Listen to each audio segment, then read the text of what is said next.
What up, my big beautiful BBs? It's Meghan Tonjes, and you're watching Church of Tonjes.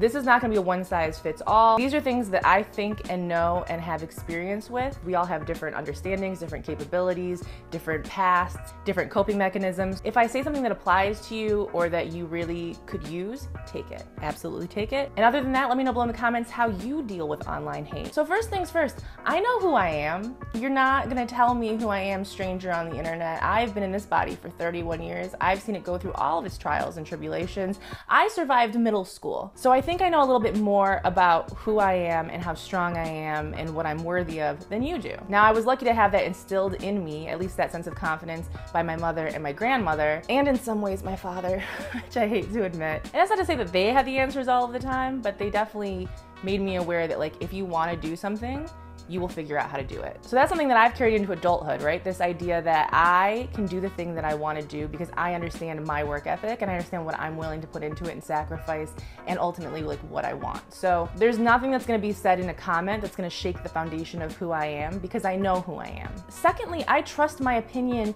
more than I trust yours. That's not to say that I trust my opinion in situations that I don't understand, things that I don't have context for, or things that I don't have experience with. I know my lane, I stay in my lane. Occasionally, I just give a high five to other people in other lanes. I turn signal if I need to get out of my lane. Like I understand the rules of the road. I think what I make is good. I think what I make is funny. I think what I say is relevant. I make stuff because I want to make stuff, because it entertains me, because it gives me some kind of outlet. So I have a core belief in what I'm making. So you're just, again, you're not going to tell me anything that I don't know. But if you do tell me something that I don't know, I'm willing to take it in and listen to it and adapt and learn. Number 3, you guys are really bad with insults. Like you're just not that funny. I hate to tell you this. As someone who grew up kind of making the joke first so that it took the power out of it, you guys aren't very good at it. I sit here and I laugh so hard every time I get called a whale because I love it, because whales are amazing. You know this, they're incredible, they're scary. Some of them kill sharks. Like, that's a badass. You pointing out how many chins I have or how lopsided my face is, girl, okay, I'm asymmetrical. Like, what do you want me to do about that? You're probably asymmetrical. In fact, I think most of the people who say shit are either incredibly insecure with their bodies or their looks, don't fit any of the standards that they're trying to place on me, and are so miserable that they want someone else to feel miserable, because to see someone that represents for you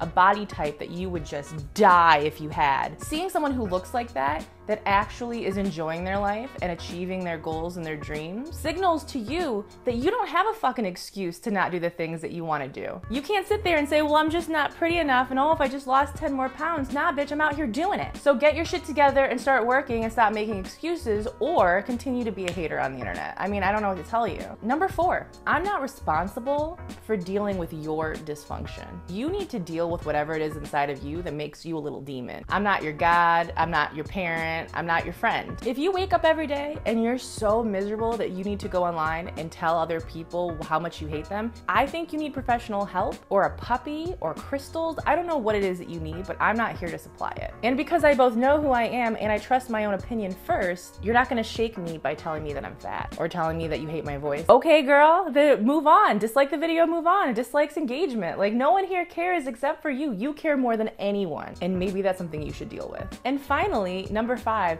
I see what you're doing and I say no. The first thing that I think when someone leaves like a really awful comment is, wow, that's someone that must be successful and happy and busy. If you can't say what you need to say in one paragraph of the thesis sentence, I don't need to be here. Like, get to the point. I'm falling asleep. When I see you write an entire paper about how much you wouldn't want to fuck me, the first thing I think is, man, they really want to fuck me. They've thought about this a lot. They've thought about this more than people that I actually want to fuck. So while I respect the dedication, I see what you're doing and I'm not interested. I think the important thing to remember is that when people leave these comments most of the time, they're not putting a lot of energy or time into it, and they're going on about their day, not even remembering what they said. So for me to sit there and be so affected by a comment that was left by someone who went and left 50 other horrible comments on other people's stuff and then went off their lunch break to a job they hate is a disservice to me, and it's a disservice to the things that I'm doing, and it's a waste of my energy. If you have something to say that you believe is legitimately helpful, some bit of wisdom that you can pass on to me because you see that I'm struggling in some area, or something that you just think I should be aware of, go for it, but also realize that I have the ability